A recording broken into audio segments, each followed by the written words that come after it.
Guys, today before I take my people to the Oktoberfest here in Hunterdon County, New Jersey, which is all very exciting. Um, I just created you guys know that I wrote a book, Staffless, right? And we're working on the second book. I say we, it's me and my angels and my fairies that kind of jump in my head and tell me what to write. And I wanted to offer a free chapter of my first chapter of the book for people who aren't quite ready to buy the book on Amazon, and want a kind of a taste test. So I was working on editing the chapter so that I could just create a landing page for it and do all of the things. And I was reading through and I was thinking, wow, this looks good. And I would totally want to read this book. In fact, I might read it for myself. And the second thing I was thinking is that I worry that, I'm always worrying. That's kind of my thing. And I worry that the people who have staff in our circles who hear me go live and do all the things that I do are thinking that the things that we're doing aren't relevant to them, or I'm not speaking to them too. Or that they're doing something wrong by having staff. And that is not my message at all. So here's the deal. When I was about 20 years in practice, maybe 19 years in practice, I finally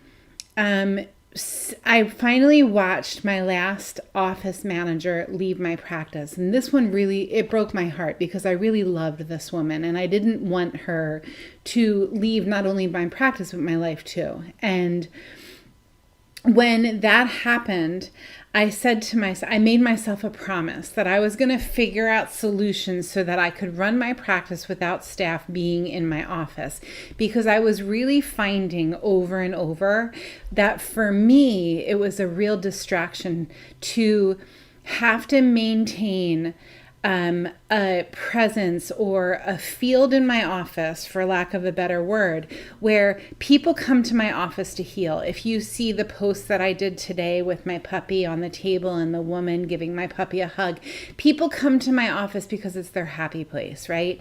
And I'm a chiropractor, a prenatal and pediatric chiropractor. I see a lot of families, a lot of pregnant women, a lot of newborn babies. So these really precious times in life when my goal is to be 100% present with the people who are coming into my office so that I can serve them within that presence, the best chiropractic experience I can come up with in that moment, right?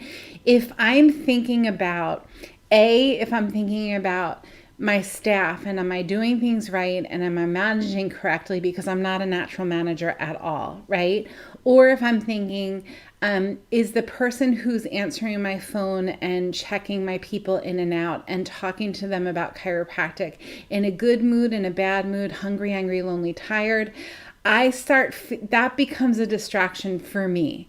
And it doesn't work for me to be doing that while I'm trying to give my patients 100% of me in practice. So I learned ways of not having to be that anymore in my office. I learned ways of getting the help that I need outside of my adjusting hours, outside of my client hours or my patient hours, whatever word you want to use, using systems that are now known as the Staffless Practice Success System, right? And we created a school and we wrote the book and the whole thing. So I wanted to make sure that there are certain people, like I'm thinking about Pam Jarboe, and she's a coach within the chiropractic world, and she's so brilliant at teaching people how to work really well with their staff teams. And she's got all of these creative ways of doing the things that she does. And no matter how hard I tried, I couldn't get it right because it didn't work. These systems that I'm working with now, the Staffless Practice Success System, this is how it works for me in practice. And the reason I bring Pam up, she's on my mind anyway. We spoke this week. And I think about how great it is that there are people who can do that. It's just not me. I can't do it. Or I can do it. It just requires a lot of energy, a lot of non-natural energy for me.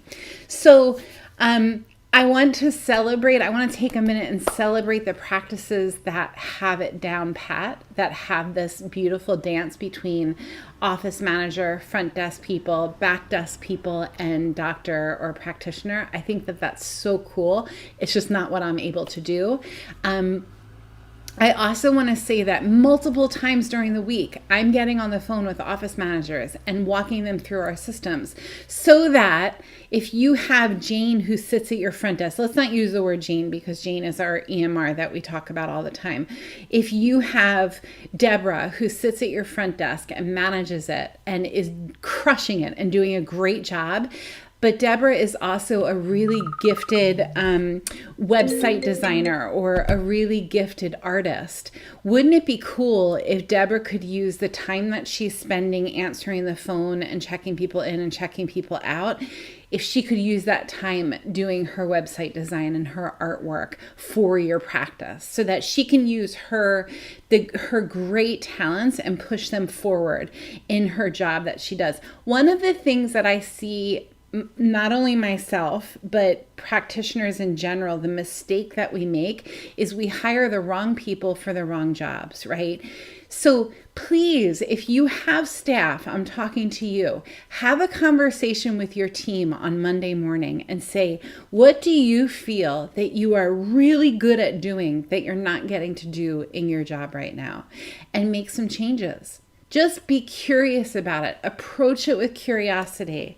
And just one last thought on the Pam Jarboe thing is if you are in practice and you're looking to figure out how to do it with staff, man, oh man, is she the girl to see because she's so good at what she does.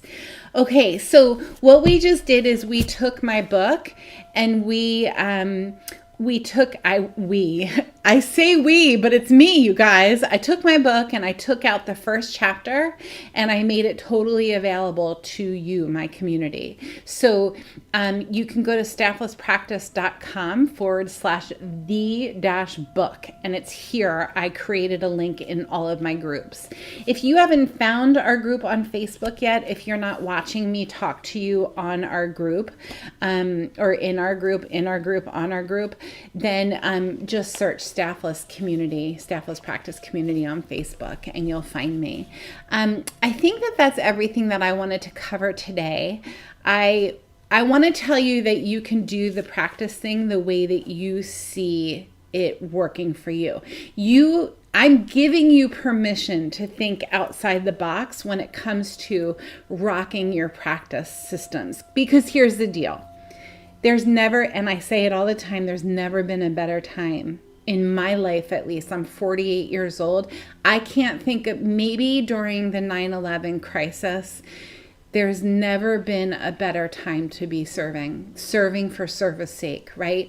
I'm a chiropractor. I serve chiropractic because I know that with a well-adjusted nerve system, people are going to be a better version of who they are meant to be in this world. That's why I do what I do. And if I don't have distractions while I'm doing that, I'm serving even stronger and even harder. So my first question to you is, A, why do you do what you do? And if you don't know, let's start the conversation there. Why are you doing what you're doing? Why do you do what you do? Let's start the conversation there. And B, if you have a team, is their talent right up front?